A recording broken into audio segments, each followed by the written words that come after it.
Je tiens à remercier très chaleureusement les organisateurs de cette belle manifestation scientifique.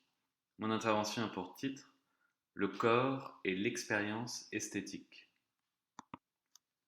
Dans le cadre de ces journées d'études, nous souhaiterions interroger le rapport entre corps et émotion ou affectivité, cela dans la perspective de l'esthétique. Le corps, plutôt que l'esprit ou la conscience, est-il en mesure d'éclairer l'expérience dite esthétique, c'est-à-dire l'émotion éprouvée ou le sentiment de plaisir ressenti au contact du beau et des œuvres d'art?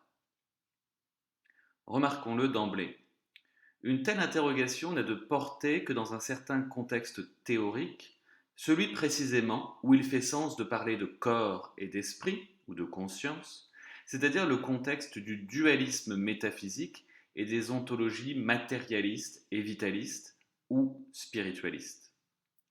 C'est parce qu'on pense l'homme comme une réalité double, comme un composé de soma et de psuké, qu'on en vient à se demander si l'épreuve de la beauté relève de la res cogitans ou de la res extensa. Plus exactement, c'est parce qu'on considère que la tradition philosophique a toujours déjà indûment situé l'expérience esthétique du côté de l'âme, qu'on est conduit à s'interroger sur le fait de savoir si l'on n'a pas précipitamment manqué la dimension matérielle, que l'on suppose finalement fondamentale. En effet, lorsque l'idée d'expérience esthétique apparaît au XVIIIe siècle, elle est toujours exclusivement référée à l'âme. Pour un empiriste comme Dubost, Shaftesbury, Hutcheson, Hume, Diderot ou Burke, l'expérience esthétique renvoie au sentiment, un sixième sens sans organe, ou au goût mental par opposition au goût physique, c'est-à-dire à l'esprit. Pour un rationaliste comme Baumgarten, à qui l'on doit le mot d'esthétique, l'expérience esthétique est une connaissance sensible parfaite, c'est-à-dire une idée claire et confuse dans l'esprit. Pour Kant, enfin, dans la critique de la faculté de juger, c'est-à-dire dans une perspective transcendantale, l'expérience esthétique repose sur le libre jeu des facultés représentatives, à savoir l'entendement et l'imagination, c'est-à-dire sur l'esprit. L'esthétique classique est donc bien, si l'on nous accorde ce terme, une psycho-esthétique. Or, il est intéressant de constater que, depuis au moins quelques dizaines d'années, nous voyons un certain nombre de théoriciens de l'expérience esthétique jouer le corps contre l'esprit et soutenir que le corps est le lieu de régénération d'une esthétique moribonde. Il en va ainsi par exemple avec la neuroesthétique, une théorie scientifique qui se veut une véritable avancée pour se dégager du psycho-esthétisme dominant et envisager l'expérience esthétique à partir du corps, plus exactement à partir du cerveau.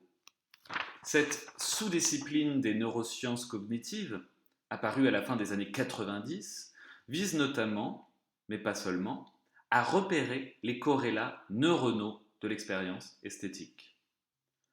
Le fondateur de cette nouvelle science, le neurobiologiste britannique Semir Zeki, professeur de neuroesthétique à l'University College de Londres, a notamment démontré que le cortex orbitofrontal médian, plus exactement la zone A1 de ce cortex, un centre du plaisir et de la récompense, était l'une des aires cérébrales constamment activées lors de l'expérience esthétique.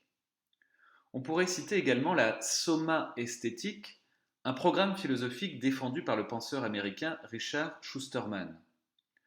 Pour ce dernier, en effet, l'esthétique moderne occidentale, qui s'inaugure à l'âge classique, se caractérise par son rejet du, je cite, rôle du corps dans l'expérience esthétique et par, je cite toujours, une tendance rationaliste à diviser le corps de l'esprit et à identifier l'esthétique à ce dernier. Fin de la citation. L'esthétique classique est foncièrement anti-somatique.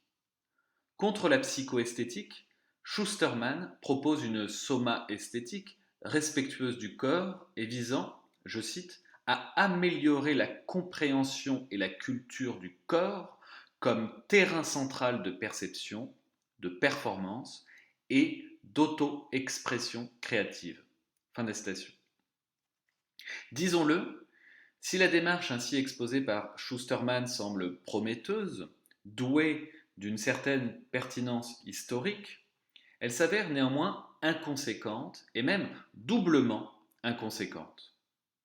Elle est inconséquente une première fois, parce qu'elle oppose terme à terme une soma esthétique à une psycho-esthétique.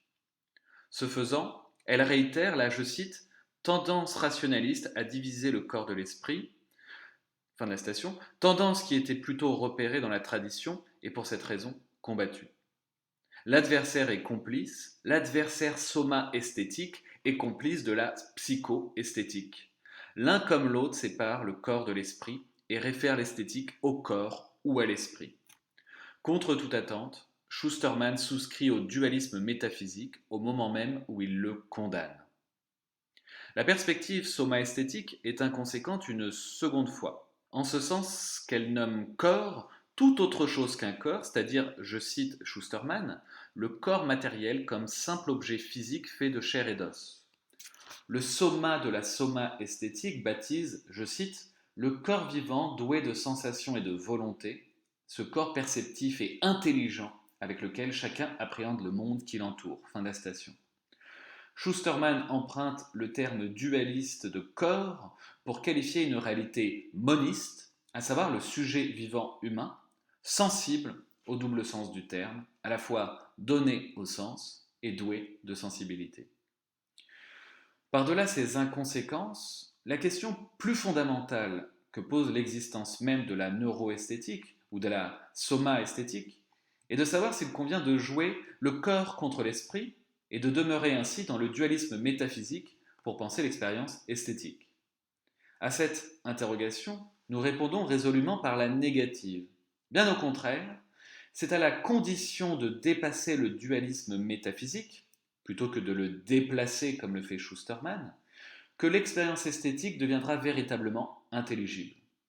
Pour tenter de le montrer, nous commencerons par examiner ce qu'est le dualisme métaphysique, à savoir une fatalité théorique évitable, avant de proposer une conception de l'expérience esthétique dans un cadre moniste. D'où, premier temps de notre exposé, archéologie du dualisme métaphysique. Le dualisme métaphysique, la thèse philosophique selon laquelle l'étant humain serait constitué d'une substance matérielle et d'une substance spirituelle, ne dérive pas de l'expérience. Bien au contraire, comme l'écrit Descartes, l'expérience m'enseigne, citation célèbre, que je ne suis pas seulement logé dans mon corps ainsi qu'un pilote en son navire, mais outre cela, que je lui suis conjoint très étroitement comme un seul tout avec lui. Fin de la citation. Ce sont là des choses bien connues. Ce patent dualiste qu'était Descartes fut aussi dans le même temps un éminent moniste. S'il fut les deux, c'est qu'il ne parvint pas à concilier la spéculation philosophique avec le témoignage de l'expérience. L'union de l'âme et du corps, encore que cette formule soit de part en part dualiste, puisque l'union est toujours la réunion de choses préalablement séparées, n'est connue, ou plutôt vécue, qu'à condition d'effectuer une époquée radicale, celle de la philosophie elle-même. En effet, je cite, c'est en usant seulement de la vie et des conversations ordinaires, et en s'abstenant de méditer et d'étudier aux choses qui exercent l'imagination, qu'on apprend à concevoir l'union de l'âme et du corps. Fin de la citation. La philosophie nous éloigne de l'union, alors que les conversations ordinaires nous en rapprochent. C'est donc de deux choses l'une, ou bien la philosophie, ou bien l'expérience, ou dans le vocabulaire cartésien, ou bien l'entendement, ou bien le sentiment. Descartes fait capituler l'expérience et opte pour la philosophie. Tentons de restituer le raisonnement qui le contraint à cette capitulation. En proposant ainsi une archéologie du dualisme métaphysique, nous serons en mesure de dépasser ce dualisme et de cheminer vers une conception moniste du sujet de l'expérience esthétique.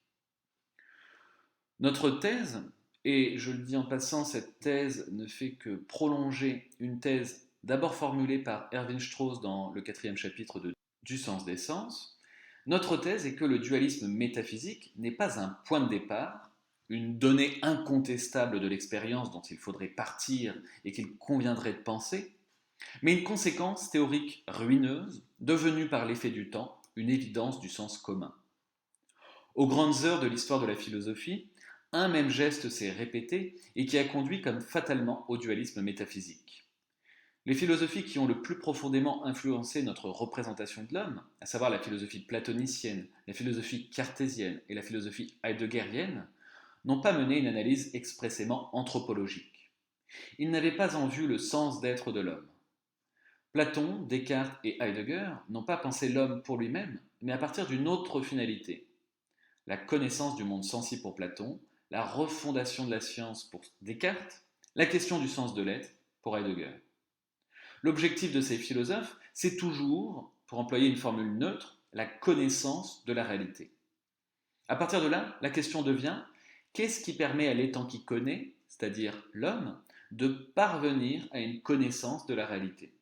On répondra tour à tour, le nous, la res cogitans, le Dasein. Une dimension parmi d'autres de l'homme, à savoir la pensée, se voit élevée en essence de l'humanité. L'homme est fondamentalement un sujet pensant, connaissant. Il est essentiellement au monde plutôt que dans le monde, devant lui plutôt qu'en lui, comme extramondain. De là s'explique le primat historique de la vision, ce sens qui appréhende son objet à distance. Mais l'homme est aussi un étant intramondain. C'est un fait que l'on ne peut pas masquer longtemps. Du point de vue de la connaissance de la réalité, l'intramondanéité, l'incarnation, l'être en vie apparaissent comme secondaires, sinon comme des obstacles. Ainsi que l'affirme Socrate dans le Phédon, je cite, désir, appétit, peur, simulacres en tout genre, futilité, le corps nous en remplit si bien que, comme on dit, pour de vrai et pour de bon, à cause de lui, il ne nous sera jamais possible de penser, et sur rien. Fin de la citation. Philosopher, c'est apprendre à mourir, tendre vers la mort, c'est-à-dire tenter de reconduire l'homme à sa nature pensante, ou de l'affairement du corps à la contemplation des formes intelligibles. On le voit, la connaissance de la réalité scinde l'homme en deux. D'un côté, il y a ce qui la rend possible, de l'autre, ce qui l'empêche. En somme, et pour rassembler la situation, on peut dire que c'est parce qu'on pense l'homme à partir d'un télos de connaissance de la réalité qu'on est conduit à dédoubler l'homme en condition de la connaissance de la réalité d'une part, et en obstacle à la connaissance de la réalité d'autre part, en âme et en corps, en existence et en vie, en raison et en passion, etc. Bref, qu'on en vient à verser dans le dualisme métaphysique. Ce point appelle une double remarque. D'une part, on pourrait dire que la tradition se caractérise par une forme de dénégation anthropologique. Les philosophes ne font pas d'anthropologie, et pourtant, ils font bien de l'anthropologie. Si Heidegger affirme que, je cite, l'analytique existentielle ne vise point une fondation ontologique de l'anthropologie, c'est dans le paragraphe 42 des Traitants, il soutient néanmoins que l'analytique existentielle, je cite, apporte quelques éléments, certes non dénués d'importance, au projet d'une anthropologie possible. C'est cette fois le paragraphe 5 des Traitants. La situation que décrit Lévinas pour Étretant dans son texte de 49 intitulé De la description à l'existence vaut pour toute grande philosophie. Je cite Lévinas, la philosophie de Heidegger ne s'occupe pas de l'homme pour lui-même, elle s'intéresse initialement à l'être. Sein und Zeit se désintéresse donc initialement d'anthropologie, mais Sein und Zeit est également une anthropologie. Fin de la citation. D'autre part, notre archéologie du dualisme métaphysique retrouve les termes d'un raisonnement heideggerien, celui du très important paragraphe 13 des Traitants. Dans ce paragraphe, en effet, Heidegger établit que c'est parce qu'on assimile la relation primaire au monde à une relation de connaissance de la nature qu'on est invinciblement amené à une thématisation funeste du sujet connaissant comme intériorité. En d'autres termes, c'est parce qu'on pense le rapport du sujet au monde comme un rapport d'abord théorique qu'on est conduit, mutatis mutandis, à identifier le monde à une nature extérieure d'un côté et la subjectivité à une sphère intérieure de l'autre côté. Là contre, Heidegger fait primer la préoccupation, Besorgen, la relation pratique qui met directement le Dasein au contact des étangs disponibles, c'est-à-dire dehors. Heidegger ne rejoue pas la philosophie moderne, celle qui, de Descartes à Husserl, enclôt le sujet dans la conscience, parce qu'il ne pense pas la relation fondamentale de l'homme comme une relation de connaissance de la nature. Cela étant dit, il pense bien toujours le rapport originaire comme un rapport de connaissance de l'être, plutôt que de la nature, ce qui le conduit à une nouvelle conception dualisante et tout aussi funeste de l'homme comme Dasein séparé de sa Leiblichkeit et distingué de la Vorhandenheit et du Leben. Comme écrit Heidegger, la spatialisation du Dasein dans sa corporéité propre constitue un, je cite, phénomène qui implique une problématique que nous n'avons pas à traiter ici. Fin de la citation.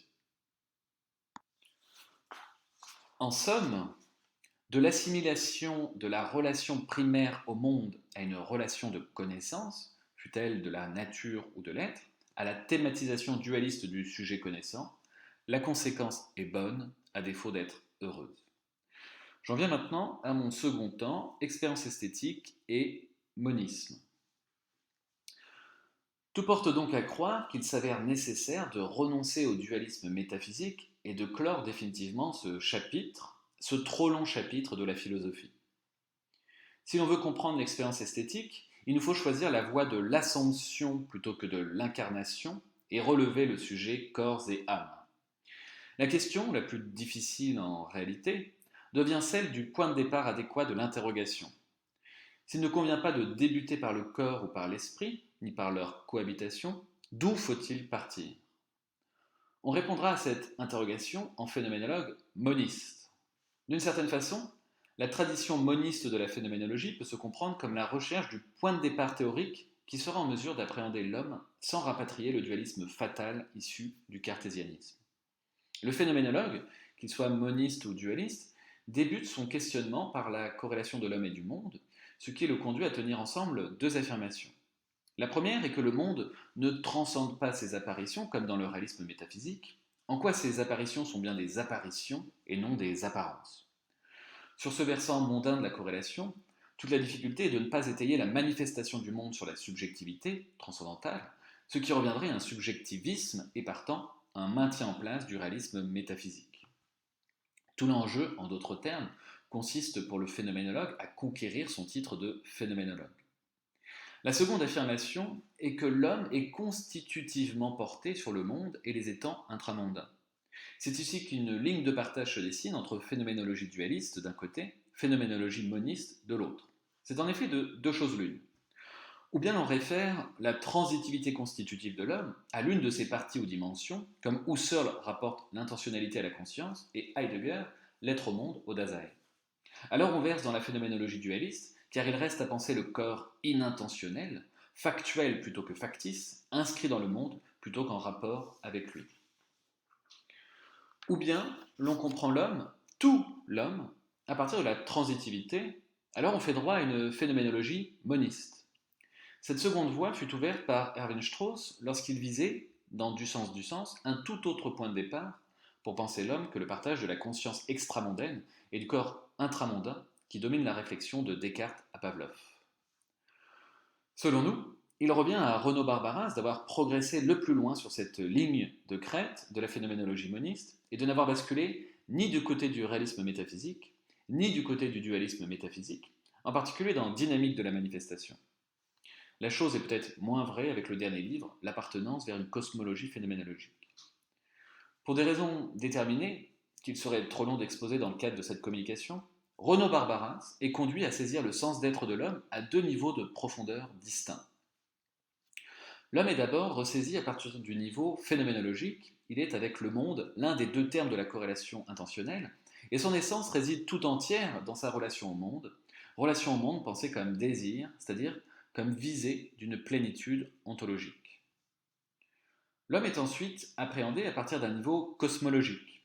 Après avoir régressé du monde comme terme de la corrélation intentionnelle au monde d'avant la corrélation intentionnelle, au monde origine du sujet, Barbaras en vient à comprendre ultimement le sujet humain comme une partie séparée du tout dont elle provient, plus exactement comme une petite puissance séparée de la surpuissance qu'est le monde.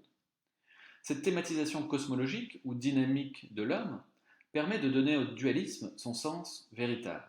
En effet, si l'homme est mondain, ce n'est pas en tant qu'il serait un corps inscrit dans le monde, mais en tant qu'il est une petite puissance, j'insiste sur le mot puissance, un éclat de la surpuissance qu'est le monde. Si l'homme est en outre extramondain, entre guillemets, ce n'est pas en tant qu'il serait un esprit hors du monde, mais en tant que sa puissance est une petite puissance. J'insiste cette fois sur petite. non pas la puissance ontogénétique de produire des étangs qui est celle du monde, mais seulement une puissance phénoménalisante capable de faire paraître le monde, de le percevoir. Si l'on peut opérer une distinction entre la dimension mondaine et la dimension intentionnelle de l'homme, celle-ci n'est pas réelle, mais de raison. Elle procède de l'analyse de ce que signifie être une petite puissance.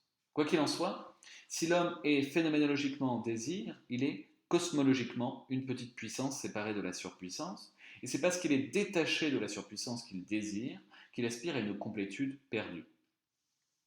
Or, parce que la puissance de l'homme est une puissance de faire paraître et non de faire être, le désir qu'il est se spécifie non comme désir d'une coïncidence ontologique, d'une fusion avec la surpuissance qui signerait sa perte, mais comme désir d'une forme de vision béatifique du monde, comme désir d'une perception du monde.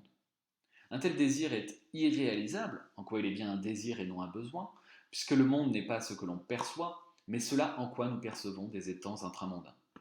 Ainsi, la finitude de l'homme conduit-elle à une dégradation du rapport d'être en relation de connaissance et à préciser le désir comme désir d'une cosmophanie perceptive, comme désir d'une pleine ostension du monde. Dans ce cadre spéculatif, brièvement rappelé, le monde possède trois sens fondamentaux. Les préciser nous permettra d'éclairer l'expérience esthétique et sa signification pour l'existence humaine. Le monde est d'abord une physis ou une nature naturante, c'est-à-dire une puissance productrice, plus exactement une surpuissance mondifiante qui se régénère comme surpuissance en produisant une multiplicité d'étangs. Le monde est premièrement un fond indifférencié duquel émergent des étangs différenciés. Le monde est ensuite une nature naturée, c'est-à-dire le produit de lui-même, un monde mondifié, résultat du monde mondifiant, à la fois une multiplicité d'étangs et ce qui vient totaliser cette multiplicité, un totalisé et une totalité, un tapanta et un topan. Le monde entendu comme totalité ou topan, comme ordre du totalisé ou encore comme cosmos, se trouve à l'articulation de la physis et du tapanta, de la puissance productrice et des étangs produits, du fond indifférencié et des étangs différenciés. Le monde est deuxièmement cette persistance de l'indétermination du fond dans ce qui sort de ce fond, cette charge préindividuelle qui permet de retenir la multiplicité ontique en voie d'individuation dans l'unité du monde physis. Le monde est enfin le monde des objets, le monde perçu. Ce monde est contemporain de l'avènement des sujets, et en particulier des hommes.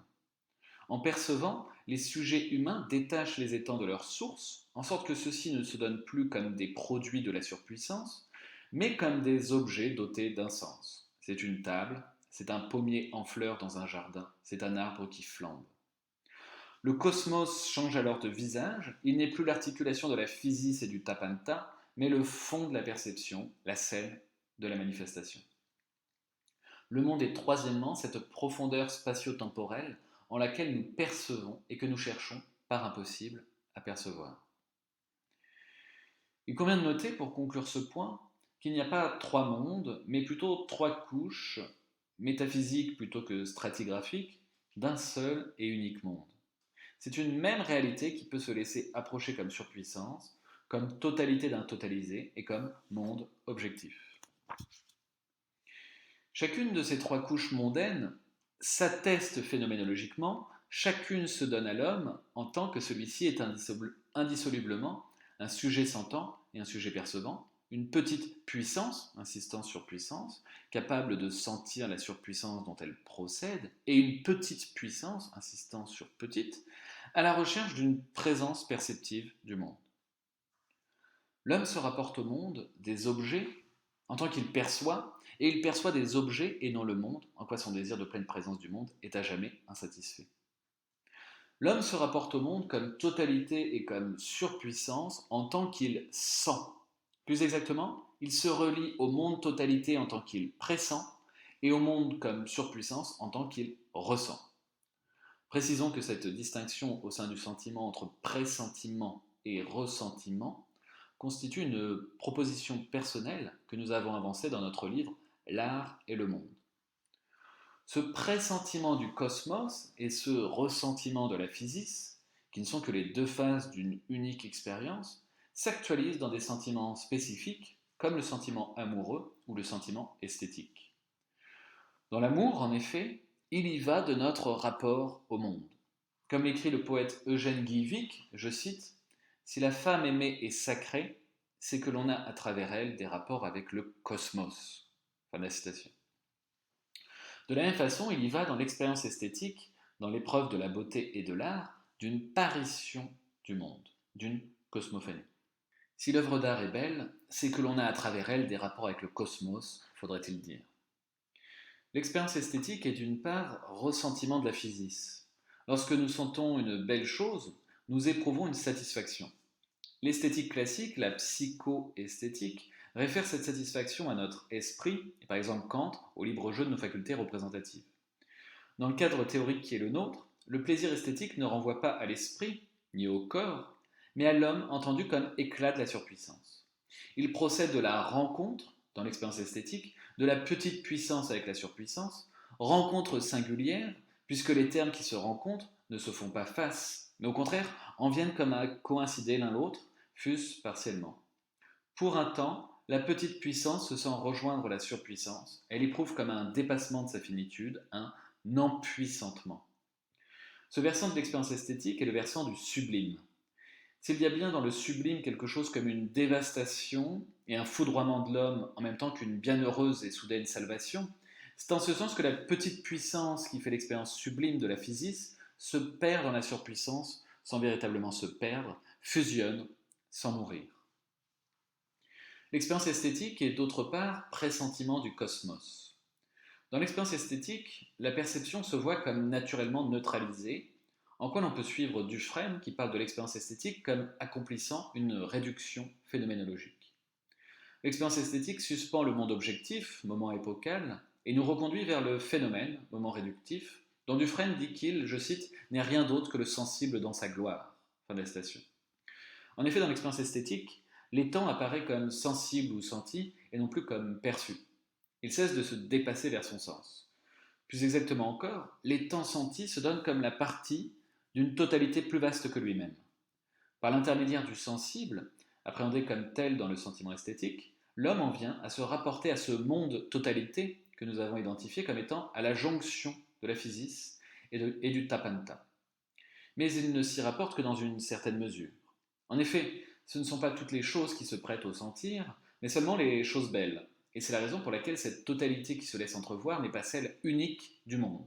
Elle est plutôt une déclinaison du cosmos, ce que nous appelons, en suivant un usage dufresnien, une atmosphère. À la faveur de certains étangs privilégiés, ceux que nous qualifions de beaux, nous pressentons une atmosphère, seule attestation pour nous du monde entendu comme topal. Le cosmos indivise, imprésentable comme tel, reflue dans une multiplicité d'atmosphères que les hommes pressentent. Ainsi, les choses belles apparaissent-elles comme baignant dans une certaine atmosphère. Pour mieux nous faire comprendre, proposons un exemple. Fin 2018, l'artiste française Sophie Calle présentait à la galerie Perrotin à Paris une exposition intitulée Parce que. Elle y présentait des photographies encadrées, recouvertes chacune d'un rideau sur lequel étaient brodées les raisons d'être, les parce que du cliché. Le visiteur devait d'abord lire ce qui était inscrit sur le rideau avant de le soulever et de prendre connaissance de la photographie. Nous songeons en particulier à l'une des œuvres de l'exposition qui a pour titre Salle des fêtes. Il s'agit d'une photographie qui montre, se dégageant d'une brume maussade, une façade de salle des fêtes, vraisemblablement la salle des fêtes d'un petit village de province. Le rideau qui recouvre le cliché explique parce que sa simplicité, parce que sa solitude, parce que son dénuement, parce que sa rudesse, parce que ce hiatus entre ce que ça annonce et ce que ça raconte, parce que sa dignité, parce que son infinie tristesse au premier regard. Difficile de ne pas rire lorsqu'on soulève le rideau et découvre une salle des fêtes rien moins que festive. Ainsi, par le moyen de cette installation, à la faveur de ce dispositif de couvert-découvert, l'œuvre parvient-elle à susciter par-delà la chose photographiée, une atmosphère qu'il ne serait pas inopportun de qualifier de facétieuse. Le cliché que l'on perçoit, qui pourrait relever d'une froide ethnographie rurale, devient le support de quelque chose qui le dépasse et que l'on pressent une certaine ambiance, une atmosphère de facétie. Tel est le mode d'être de la chose belle, quel que soit d'ailleurs le statut de cette chose belle, œuvre d'art, objet technique, objet naturel, une cariatide du vide, le socle perceptible d'une atmosphère sensible mais imperceptible. La chose belle est cet objet unique, cette chose qui tiendra lieu de toutes les choses dont parle, avec quelle justesse, le poète Christian Bobin dans un texte de La part manquante. Je cite Christian Bobin. Il y a toujours une chose qu'on ne jette dans aucun cas. Ce n'est pas nécessairement une chose, ce peut être une lumière, une attente, un seul nom. Ce peut être une tache sur un mur, un arbre à la fenêtre, ou même une heure particulière du jour. C'est une chose dont on s'éprend sans raison, sans besoin. C'est une fidélité silencieuse à ce qui passe et demeure. C'est un amour taciturne, immobile. Il se dépose au fond de l'âme comme au fond d'un creuset. Cela peut arriver avec un livre, avec une tasse dépareillée ou une musique. Cela peut arriver avec n'importe quel fragment du monde ou de l'âme. Et cela vous accompagne. Fin de la citation. La chose belle, qui peut être n'importe quel fragment du monde, nous offre quelque chose, le cosmos. Comme l'écrit Christian Bobin, je cite, « Elle tient lieu du monde ou de l'âme ou de la beauté jamais atteinte. Elle tient lieu de tout. » Fin de la citation. La chose belle nous donne le monde totalité, mais elle le fait à la fois confusément, sous la forme d'une atmosphère, l'atmosphère sophicale, et affectivement, dans le pressentiment, plutôt que dans la perception. Mais ce n'est pas tout. La chose belle nous lance une invite. Elle suscite en nous l'irrépressible besoin d'une présence plus pleine. Cette atmosphère que nous éprouvons à travers elle n'est que pressentie, c'est-à-dire appréhendée fugitivement. Or, le sujet sentant existe sur le mode du désir. Seule une présence perceptive de cette atmosphère serait à même de le satisfaire vraiment. Il y a là un paradoxe et comme une antilogie. Si l'atmosphère que l'on pressent est bien la seule manière pour le cosmos de se donner à nous, nous ressentons cette cosmophanie affective comme une non-donation, comme l'esquisse d'une donation. C'est ici que s'origine à la fois la perception esthétique et la création artistique. Nous entendons par perception esthétique cette activité consistant à s'attarder dans la fréquentation d'une belle chose, comme si la voir de nouveau ou l'entendre encore allait nous permettre de faire basculer par miracle le pressenti du côté du perçu. On le voit, nous opérons une distinction entre l'expérience ou le sentiment esthétique d'une part et la perception esthétique, ce que l'on appelle traditionnellement la contemplation, d'autre part. L'expérience esthétique n'est pas la contemplation, mais ce qui la fait naître. L'expérience donne affectivement le cosmos à travers des atmosphères, la surpuissance à travers le plaisir, ce que la contemplation va impossiblement chercher perceptivement, une perception du cosmos. La création artistique se fonde également dans le sentiment esthétique, elle n'est même qu'une perception esthétique exacerbée. Elle revient à produire une œuvre d'art, c'est-à-dire un objet perceptible qui devra rendre visible l'invisible pressenti. Remarquons, pour préciser ce point décisif, que nous retrouvons une intuition plotinienne. Dans la troisième Énéade, il y a ce passage. Je cite Plotin. « Voyez les hommes. Lorsque la contemplation s'affaiblit chez eux, ils passent à l'action, qui est une ombre de la contemplation et de la raison. Incapables de se livrer à la contemplation à cause de la faiblesse de leurs âmes, ils ne peuvent assez saisir les objets et se remplir de leur vue. Ils désirent pourtant les voir, et ils cherchent par l'action à voir par les yeux ce qu'ils ne peuvent voir par l'intelligence. Oui, lorsqu'ils fabriquent un objet, c'est qu'ils veulent le voir, et lorsqu'ils se proposent d'agir, autant qu'ils le peuvent, c'est qu'ils veulent le faire voir et le faire sentir aux autres. » Fin de la citation. Selon Plotin, nous fabriquons des objets pour tenter de voir ce que nous sommes devenus incapables de contempler. L'action et la fabrication procèdent d'un affaiblissement de la contemplation.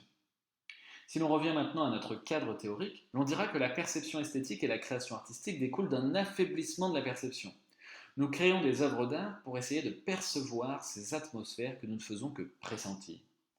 C'est parce que nous sommes finis impuissants que nous avons besoin d'en venir à cette extrémité de donner lieu à des œuvres d'art, et ainsi indéfiniment, puisque jamais aucune œuvre d'art ne réussira à faire passer l'atmosphère de l'autre côté du miroir, du côté du perçu. La création artistique est une exagération de notre finitude. S'il convient de qualifier les créateurs par excellence, les artistes, de surhommes, c'est au sens non pas où ils seraient plus comme, plus puissants que les autres hommes, mais bien au sens où ils seraient plus hommes que les autres hommes, c'est-à-dire plus impuissants. Un surhomme est un surdésirant, un désir excessif, exacerbé. On l'aura compris, la tentative de rendre compte du spectateur et du créateur par leur corps, de penser par exemple le spectateur comme un œil ou une oreille, et l'artiste comme le lieu de pulsions organiques qui viendraient se sublimer dans l'œuvre, est une voie que nous écartons tant elle n'atteint qu'en surface le phénomène à expliquer. Seule une thématisation moniste et puissentielle de l'homme est à même d'éclairer le sens de l'expérience esthétique et de ses suites que sont la perception esthétique et la création artistique. J'en viens à ma conclusion. À l'issue de notre cheminement, de la neuroesthétique et de la soma-esthétique à une phénoménologie de l'art fondée cosmologiquement, il apparaît clairement que la notion de corps est incapable de rendre compte non seulement de l'expérience esthétique, mais encore de la perception esthétique et de la création artistique, plus généralement de l'art et du beau. Nous avons tenté d'établir que la notion de corps suppose un cadre métaphysique dualiste, lequel procède d'un geste condamnable autant que philosophiquement traditionnel, celui de subsumer l'anthropologie sous un télos de connaissance de la réalité.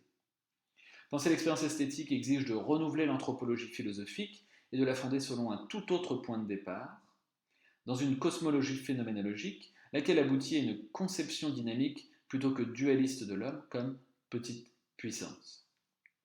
L'esthétique se révèle alors être le lieu d'un rapport approfondi de l'homme au monde, approfondi en ce sens que le monde atteint n'est plus celui superficiel de la perception, le monde des objets, ce que Henri Maldinet nomme la prose du monde, mais le monde entendu comme physis, comme surpuissance, et le monde entendu comme cosmos, comme totalité. Il resterait à poursuivre cette réflexion sur la relation entre corps et expérience esthétique en interrogeant les différentes formes artistiques, et en particulier la danse, l'un des ultimes bastions du corporalisme et comme sa chasse gardée. Contre la pseudo-évidence unanimement partagée selon laquelle ce sont des corps qui dansent, qui sont en mouvement, il faudrait rappeler que les danseurs sont des hommes et des femmes et tenter de comprendre quelle signification peut avoir la danse pour un éclat de la surpuissance. Mais c'est là l'objet d'un autre travail. Je vous remercie. Merci vraiment pour cette présentation passionnante. Est-ce qu'on a des questions dans l'audience virtuelle ou dans l'audience réelle? Vas-y Grégory, bien sûr. Alors, merci infiniment pour aussi les illustrations qui sont vraiment presque des petits cadeaux que j'aurai avec moi. Enfin, c'est incroyable. Et la description de cette salle des fêtes qui est presque possible, dont elle nous dit que par ailleurs elle a beaucoup de dignité. Enfin, moi, j'ai eu une résonance avec les corps que j'ai essayé de montrer aussi ce matin. Je suis très touché. Donc, ma question, elle porte sur le modèle en fait, que tu utilises, puisque tu dis que tu quittes Barbara au moment où tu institues une sorte de duplicité du sentiment entre le sentiment et le ressentiment. Il me semble qu'en un certain sens, tu le quittes aussi quand tu insistes sur la petite puissance et quand on est passé une vache. J'ai des problèmes d'ordinateur. Et comment dire, la différence entre la surpuissance et la puissance te semble pensable en termes de petit. Ce que je veux dire par là, c'est que ce que tu veux maintenir, c'est quelque chose comme une sorte de différence de degré entre la surpuissance du monde et puis la puissance phénoménalisante de l'homme. Or, chez Renaud Barbaras, il y a quand même cette tension et la théorie de l'archi-événement que tu n'as pas mentionné penche plutôt vers un dualisme métaphysique. me semble qu'il y a les deux modèles. Il y a l'idée que l'homme appartient à la puissance et qu'en effet, il en est un degré, et en même temps que l'homme n'appartient pas à la puissance parce qu'il en est séparé par la chaîne d'événements et qu'en son cas, il peut phénoménaliser, il peut lui-même dans cette puissance. Alors, du coup, la question que donc, la première question, c'est en fait, tu es peut-être moins barbarassien au niveau de la manifestation que tu sembles le dire, parce qu'à mon avis, tu tranches en fait l'ambiguïté qui chez lui demeure. Et en ce sens-là, tu es plus moniste que lui, c'est-à-dire, je pense que chez lui, il y a toujours une tension entre monisme et libéralisme, et toi, tu tranches en direction du monisme. Donc ça, c'est une remarque, une question, je ne sais pas. Et du coup, ma deuxième question, c'est comment est-ce que tu es conduit à penser l'ipséité ou la subjectivité de l'homme, une fois dit que chez Barbara, elle est plutôt du côté de l'archivènement, c'est en vertu de la rupture que s'opère une forme d'individuation de l'homme, alors que toi, tu te situes sur un plan où il y a plutôt une désindividuation. Est-ce que ça, c'est quelque chose que tu assumes, c'est-à-dire est-ce que l'expérience esthétique est en un sens une expérience désindividuée en ce sens-là, ou est-ce que tu peux essayer de maintenir du côté de la petite puissance, qui reste quand même une puissance, essayer de penser quelque chose comme une individuation du spectateur? Oui, merci beaucoup pour ces deux questions. La première, elle est très très juste.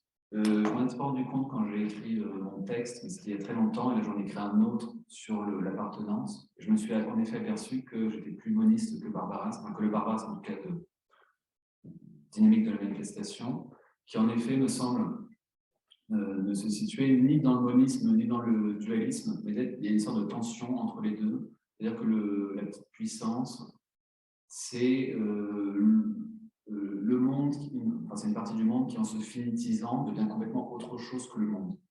Et donc, on n'est ni tout à fait dans le dualisme qui sera dénoncé dans l'appartenance, c'est-à-dire un sujet extramondain transcendantal, mais on n'est ni non plus dans un pur monisme, celui qui est défendu dans l'appartenance, où finalement l'homme n'est que la surpuissance à l'intérieur d'elle-même.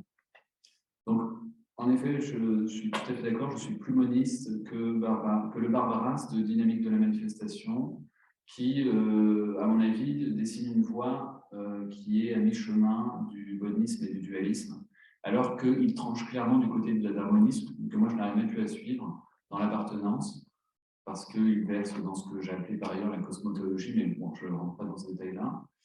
Et sur la deuxième question, sur l'individuation du spectateur, l'expérience esthétique est une expérience qui, en un sens, est une expérience de reconduction à soi-même, de reconduction à son ipséité, au sens où nous vivons à l'écart de nous-mêmes en permanence.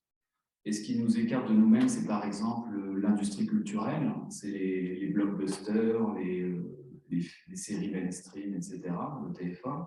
Par contre, quand on fait vraiment une véritable expérience esthétique, on est reconduit à nous-mêmes, on cesse de s'écarter de nous-mêmes.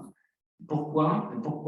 Qu'est-ce qui fait que j'éprouve du plaisir à Sophicale et que je peux rester indifférent à d'autres œuvres d'art et à d'autres choses? Eh bien, c'est qu'il y a quelque chose chez Sophicale qui est commun à moi. Et toute la question, alors ça, j'essaie de le développer dans mon livre, j'affirme la chose suivante, à savoir que si je suis sensible à Sophicale, c'est que nous provenons de la même région de la surpuissance. Donc je spatialise, pour ainsi dire, je divise la surpuissance, ce qui est évidemment incompréhensible, parce que la surpuissance, elle est indivise, et moi je la divise en régions, en provinces. Et donc, si je suis sensible à Sophicale, c'est parce qu'on vient de la même patrie. Il y a des très beaux textes de Jacques Côté, quand il parle de l'expérience du beau, il dit parfois ce que j'ai l'impression de trouver, c'est une patrie. Il y a des textes de Proust aussi où il dit mais en parlant par exemple de Vinteuil, mais de quelle patrie vient-il? Voilà. Et donc je m'exprime un peu en termes de patrie, de région, de province. Et bien je retrouve dans l'expérience esthétique ma provenance pré-séparation, ce lieu de la surpuissance dont je proviens. Donc il y a une forme de, je ne sais pas si c'est pas d'individuation, mais de dipséisation, de retour à soi. Voilà. Sentir une chose belle, c'est en fait se sentir. Paradoxalement.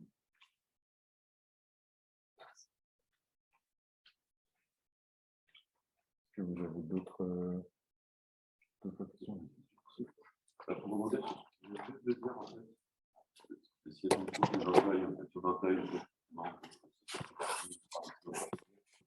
ça me ramène à une question que j'avais en t'écoutant. Enfin, en gros, c'est tout simplement unité ou pluralité du monde. Quand tu parles du monde avec Barbara, c'est le monde etc. Et moi, c'est avec Proust que je vais poser la question justement, parce que chez lui, quand il parle par exemple de la patrie de Vinteuil, c'est la sienne, et uniquement la sienne, qui n'est communiquée que par l'œuvre d'art, etc. C'est vraiment le monde de l'artiste dans sa singularité, exprimé par le style, etc. Donc, voilà, comment est-ce que ce serait articulable dans ce cas-là? Est-ce que c'est vraiment le monde unique, le même pour tous, etc., qu'on exprime? Mais alors, à ce moment-là, d'où est-ce que ça vient? Est-ce que tu dis on est de la même patrie? Et qu'est-ce que ça veut dire déjà? En fait, ça, je ne suis pas sûr de bien comprendre. Si ça a un sens typiquement, par exemple, parce que ça peut avoir chez Proust, ça renvoie quand même à l'idée d'une singularité qui peut s'exprimer et se communiquer avec l'idée qu'il y a une intersubjectivité artistique, mais du coup, il y a quand même une pluralité de monde qui recommunique par derrière. Donc, du coup, je ne sais pas ce que... Oui, Grégory. Qu'est-ce que ça donnerait? Est-ce que ce n'est pas aussi l'expérience esthétique que tu as pris là à un niveau de très grande généralité, parce que Barbara, en fait, en gros, c'est très théorique et très fort de ce point de vue-là. Mais est-ce que ce n'est pas aussi une expérience qu'on fait justement typiquement d'un monde qu'on ne connaît pas? Est-ce que c'est le même monde vu sous un autre angle?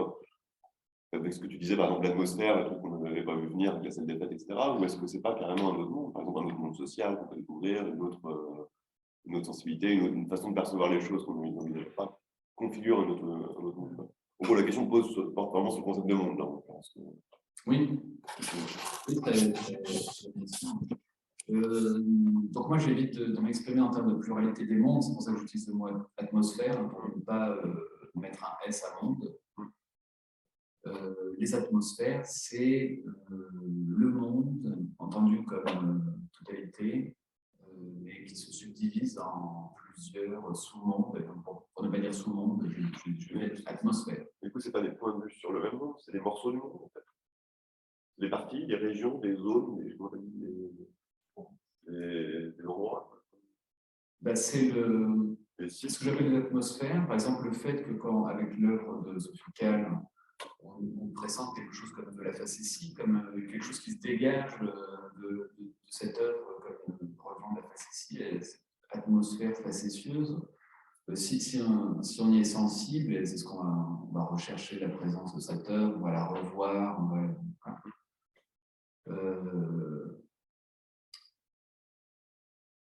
l'atmosphère, c'est ma manière d'accéder à ce monde totalité. Et peut-être que pour d'autres, ce sera des atmosphères qui seront liées à d'autres objets, à d'autres œuvres d'art. Ce sera notre manière très imparfaite d'accéder au monde comme totalité. Et donc, la raison pour laquelle je suis sensible, mais que d'autres peuvent être insensibles à cette atmosphère, c'est en raison du monde, non plus entendu comme totalité, mais comme surpuissance. Enfin, c'est toujours le même monde, mais pris une couche différente, c'est vraiment la couche originaire.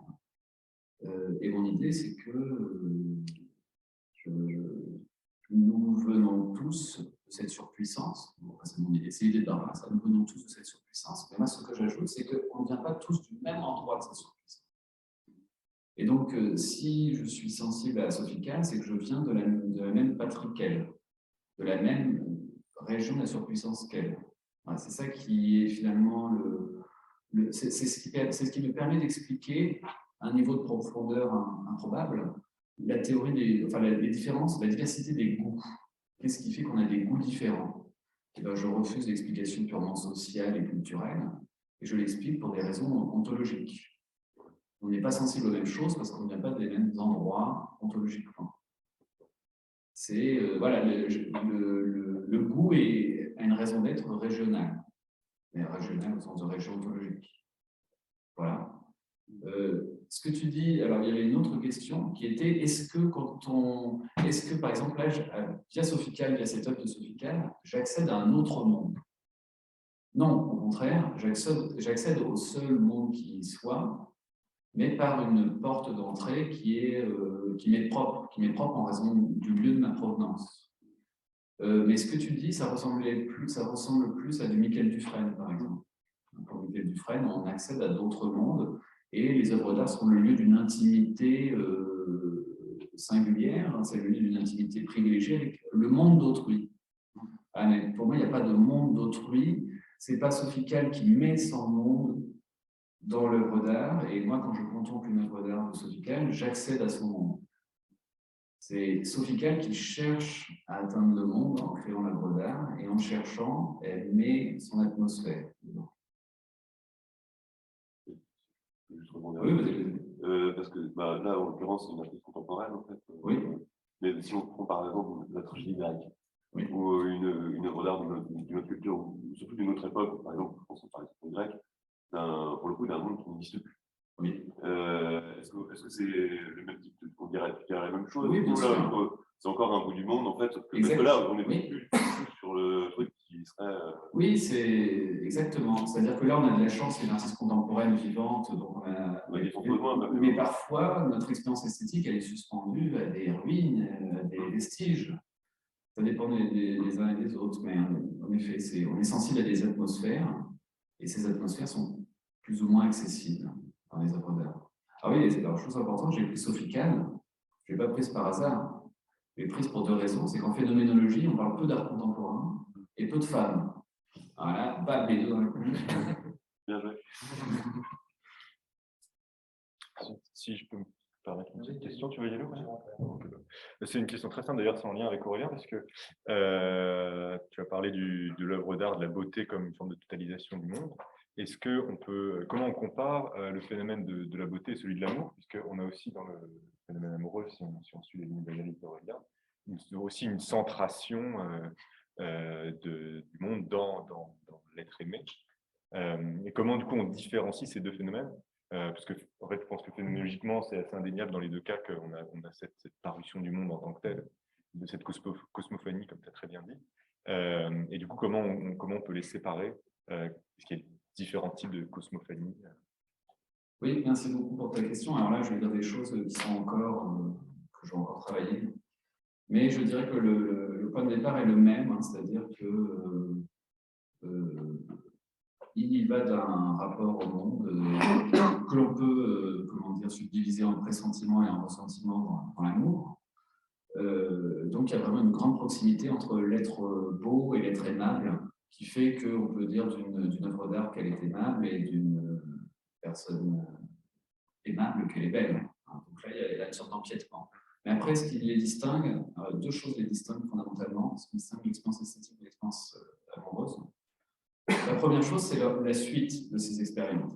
Une œuvre d'art, on va chercher, une chose belle, qui n'est pas nécessairement une œuvre d'art, on va chercher à la percevoir esthétiquement, alors que la personne aimable, la suite, ce n'est pas la perception esthétique, c'est la relation sexuelle, qui est une forme de perception. Ce qu'on cherche, alors c'est pour ça que moi je dirais que le mot-clé de la relation sexuelle, ce n'est pas la pénétration, c'est la perception. Ce qu'on cherche est d'apercevoir l'autre par tous nos sens. Et alors voilà, ça c'est la première chose. Et la deuxième chose, c'est ça qu'il faudrait que je travaille, c'est que je pense que l'amour d'une œuvre d'art, c'est un amour qui n'est jamais décevant. Ce qui est décevant, ce n'est pas l'œuvre d'art, c'est le spectateur. C'est-à-dire qu'à force d'écouter une œuvre d'art, une musique qu'on aime, par exemple, on en vient à plus l'entendre, à entendre des notes. Parfois, on se dit, oh là là, j'aime tellement cette musique. Et puis là, à force de l'avoir trop écouté avec les écouteurs, ça ne fait plus rien. Et on s'en veut. Et je pense que c'est vrai, la faute est de notre côté. Et donc, l'amour d'une œuvre d'art n'est jamais décevant, alors que l'amour d'une personne est toujours décevant. Ouais, l'amour est tragique. Pourquoi il est décevant? Parce qu'il y a une sorte d'identité entre l'œuvre d'art et son atmosphère. L'œuvre d'art, elle déploie toujours son atmosphère. C'est toujours le spectateur qui est disponible ou pas. Mais un individu, il est toujours inégal à son atmosphère. Ce qu'on aime chez quelqu'un au début, c'est l'atmosphère qu'il dégage.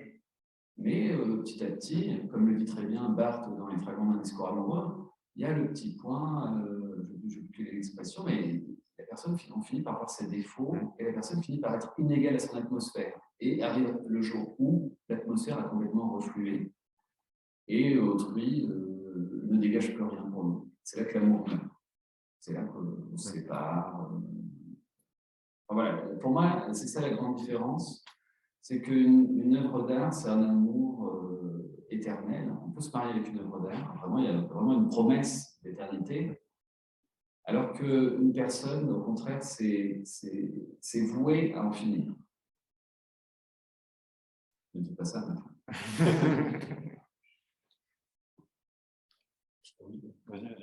J'ai deux petites questions. Merci beaucoup, hein, c'est évidemment très parlant.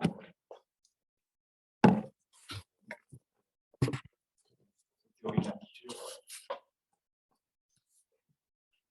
On n'entend pas beaucoup aussi parce qu'on parle beaucoup de l'instauration de mouvements amoureux.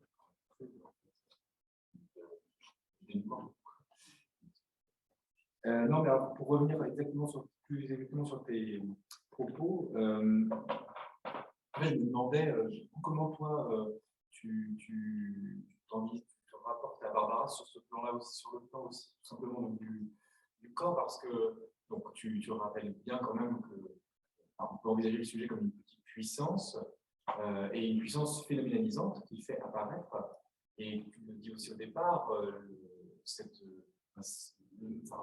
l'équivalent, on va dire que cette détermination pour Barbara, c'est le désir, c'est-à-dire en ce sens fondamental, transcendantal, et aussi il le rapporte régulièrement. Il dit que c'est le mode d'être de la chair. Donc là, ça rapporterait ce propos-là, ça pourrait être abattu, tu vois, sur encore ce que tu nommerais peut-être encore une soma esthétique, même si ce n'est pas un soma, là c'est la chair qui est en jeu. Est-ce que tu arrêterais là, tu ne ferais pas cette équivalence de trop? Est-ce que pour toi, du coup, est-ce qu'elle est fautive en fait? Est-ce que ça va trop loin? Donc sur ce plan-là, et ensuite sur une autre toute petite question de vocable, quand j'ai lu ton livre, j'ai trouvé très intéressant, même la théorie de la patrie, de la province, me semblait vraiment très pertinente, et en tout cas elle donnait la pensée. Mais par contre, il y a un vocable, est-ce que tu n'as pas peur est-ce que tu t'en fiches en fait de la mésentente du terme ressentiment et de son acception commune qui est quand même puissante, et je vois très bien quelle est ta définition, mais est-ce que c'est pour toi un problème ou pas du tout? Merci, Aurélien. Je commence par la dernière question sur le ressentiment. En effet, c'est un problème. Même Renaud Barras, qui était la préface du livre, se cache pas que c'est un problème. Donc, il n'a même pas ménagé. Donc, en effet, c'est un problème. Ce qui m'intéresse, c'est qu'on entende pressentir et ressentir. Sauf que quand on est en interne, ça va être pressentiment et ressentiment, et du coup, ça n'est plus du tout la même chose. Donc, j'ai cédé à cette facilité lexicale, mais au prix de contresens. Donc, je serais peut-être voué à l'abandonner. Tu pourrais pas dire, c'est peut-être encore un peu plus bizarre, mais dire le ressentir et le pressentir. Oui, alors, mais sauf que moi, j'ai été très marqué par un rapport de jury de HEC qui dit on en a marre d'entendre les étudiants dire le ressentir. Voilà, et le ressenti. Et nous, ça m'a tellement marqué que voilà, je préfère mettre dans mon bouquin ressentiment. Mais peut-être, ouais, c'est des mots. Je pense que mon lecteur a bien compris que le mot était mal choisi, que je l'utilisais quand même, et puis il me fait charitablement, il accepte que j'utilise ce mot. Voilà, il y a une petite gymnastique à opérer à chaque fois. Mais, alors, cela dit, dans le ressentiment, il y a quelque chose d'un passé qui ne passe pas. Et en même temps, c'est pas complètement. Ce que j'appelle le ressentiment, c'est le fait de se rapporter à la surpuissance dont on provient à notre passé. Donc, c'est pas non plus complètement aberrant, mais c'est bizarre que je parle du ressentiment comme de l'épreuve d'un plaisir. Alors là, on ne comprend plus rien. Mais voilà, en effet, c'est vraiment problématique comme terme. Voilà, je dirais ça. En ce qui concerne la première question, la plus difficile, j'essaie de temporiser, de gagner du temps pour y répondre, mais je n'en ai pas gagné assez. Sur la question de la chair, moi moi, je suis vraiment progressiste et je pense qu'il faut abandonner tous ces concepts-là, en plus qu'on des connotations religieuses par ailleurs. Moi, je serais pour abandonner tout ce bric-à-brac corporel, chair, etc., pour réformer complètement nos usages philosophiques. Et vraiment, j'ai vraiment vécu le dernier livre de Barbaras comme une régression théorique. J'ai le sentiment d'avoir été biberonné au monisme et que là, il nous ressort du dualisme. Et donc, souvent, on dit que le rapport maître-disciple, c'est un rapport parricidaire. C'est l'enfant qui tue le père. Là, j'ai l'impression que c'est le père qui a tué l'enfant. J'ai vécu le livre comme un infanticide. C'est le massacre des innocents. Et donc, j'ai le sentiment d'être trahi. Voilà, on m'avait dit le corps, il ne faut plus en parler, la chair non plus. Merleau-Ponty, tout son parcours philosophique peut être compris de cette manière-là, comme un lent renoncement à ces notions-là, qui étaient vraiment structurantes, avec la phénoménologie de la perception. Le corps propre, c'était central. Petit à petit, il se rend compte que c'est un concept qui charrie tout ce qu'il refuse. Alors, pour arriver à la chair, j'ai l'impression que la chair, à son tour, doit être dépassée vers autre chose. Parce que la chair, on entend corps sensible.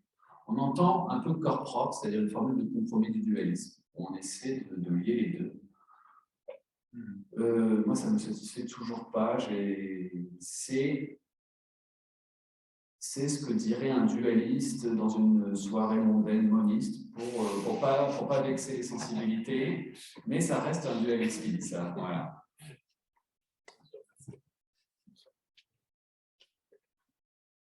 Est-ce qu'on a des questions dans l'audience virtuelle? D'autres questions? Je vais regarder. Discussion. Ah, très intéressant. Je pense que s'il n'y a pas d'autres questions, on peut encore te féliciter. Oui, vraiment.